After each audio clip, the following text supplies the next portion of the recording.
Dean, who represents Minneapolis, has done outstanding work and has carried bills for years that have tried to ensure equity for every single person. Yes, thank you. And he has also recognized, and this is something I'm going to get into a little bit here.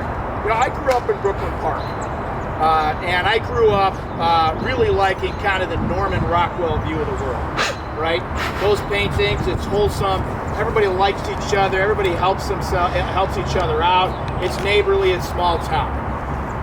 Those paintings, you see what you want to see when you look at those paintings, right? Norman Rockwell. Then I get to college, and I read the autobiography of Malcolm X, spurred on by friends of mine who were very militant black men. And after many conversations with my friends, over beers usually, I came to see the world in a little bit different way.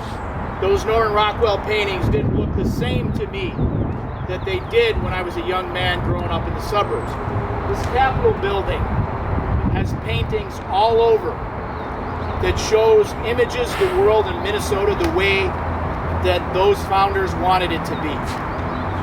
And in the last few weeks, the last month, a lot more of the world has woken up to see the world in a different way.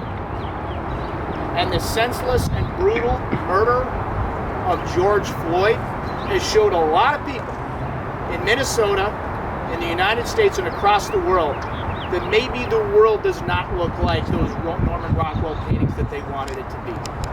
Maybe the world is different. Maybe they need to recognize that and come around. So there are some bills. And these bills, some of them are not new. There's no question about it. How folks at the lower end of the economic spectrum are dealt a different deal. But one thing that people are waking up a lot more to now is this is a color question. This is a color question in the state of Minnesota and the United States. And unless we address that radically, we will fail again, just as we failed after Jamar Clark, just as we failed after Philando Castile. So here's what's going to happen. The House has passed these bills through multiple committees.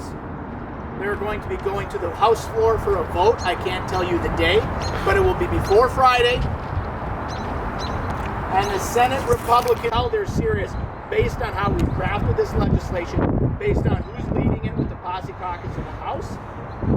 And you can see a vast difference between how the Senate Republicans are doing this. So my call to action to you is to ask your friends to pulling up stakes and bouncing out of town.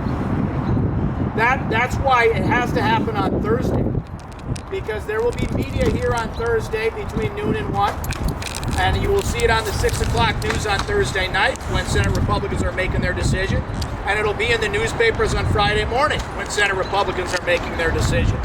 So to the extent they have any kind of conscience, one way or another, to do something bold about the death of George Floyd and so many others, that will be the time where they make that decision. And make no